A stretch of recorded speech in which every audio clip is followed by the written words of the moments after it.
London, the guilty verdict in the case of British socialite Ghislaine Maxwell, who was convicted Wednesday of helping to lure teenage girls for abuse by financier Jeffrey Epstein, comes days before her longtime friend Prince Andrew tries to get his own civil case dismissed in a New York City courtroom.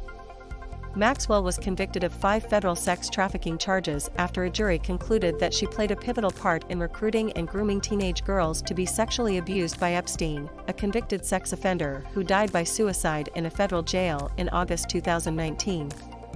Virginia Giuffre, then Roberts, with Prince Andrew and Ghislaine Maxwell in London in 2001. The ruling is reverberating across the Atlantic because Andrew, a son of Queen Elizabeth II, has also been accused of sexually abusing Virginia Giuffre, one of Epstein's most high-profile accusers. Although the jury at Maxwell's trial heard no evidence of Prince Andrew's involvement in any wrongdoing and Giuffre did not testify, the influential UK newspaper The Times heralded the verdict as bad news for the prince, who is now linked with 2 convicted criminals. Other British media outlets followed suit. Andrew, 61, has vehemently denied Giuffre's allegations and has not been charged with any crimes.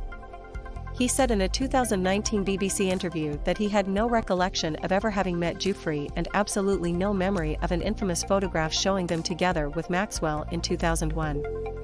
He added that he had been friends with Maxwell for decades and that it was through her that he met Epstein in 1999. After the verdict was delivered, Giuffre said, "We were told constantly, you know, these people will never go to jail. They are too powerful. They are too rich.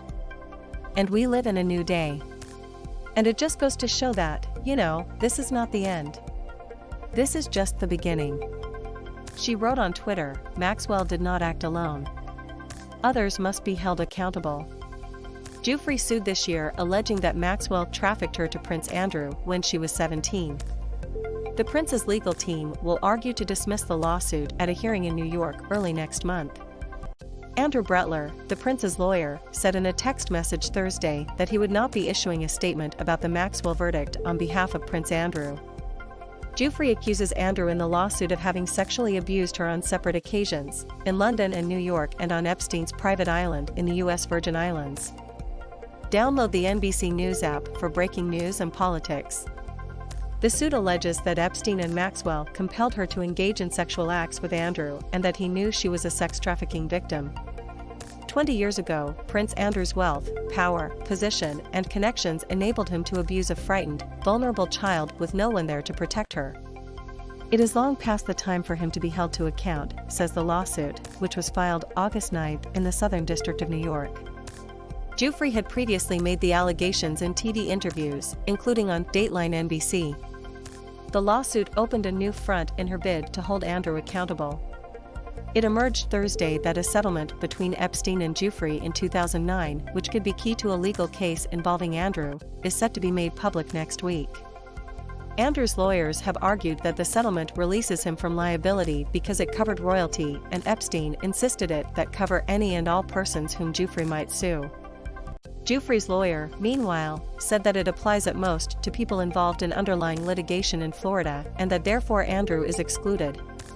The Maxwell verdict adds to what has turned out to be a tumultuous year for the royals. Prince Harry and Meghan, the Duchess of Sussex, finalized their split from the royal family amid the death of Prince Philip and accusations of racism against other family members. Los Angeles lawyer Lisa Bloom, who represented 8 of Epstein's victims, told the British tabloid The Daily Mail on Thursday that the prince should be quaking in his boots over the Maxwell verdict. Maxwell sits as the guilty verdict in her sex abuse trial is read Wednesday in New York City. Jane Rosenberg/Reuters. She is now a convicted sex trafficker, Bloom said. So that just brings us one step closer to Prince Andrew. In an analysis of the case Thursday, The Times said that with Maxwell's conviction, the prince's chances of defeating Giuffre's legal action look even slimmer than they did previously. When jurors come to be selected to hear Giuffre's civil claim against Prince Andrew, there is one key fact that they will remember: that Andrew's friend Ghislaine Maxwell was found guilty by a New York court, it said. The British media personality Piers Morgan also took a veiled swipe at the prince, saying many powerful figures should be very nervous if Maxwell decides to expose Epstein's accomplices to potentially avoid spending the rest of her life in prison. If she does, there could be a lot of rich, powerful and famous people sweating tonight, and not sweating, Morgan tweeted in what appeared to be a reference to Prince Andrew's claim in the 2019 BBC interview that he had a medical condition that prevents him from sweating. Andrew has stood down from his public role since the interview, and he has kept a low profile to avoid further tarnishing the royal family's reputation.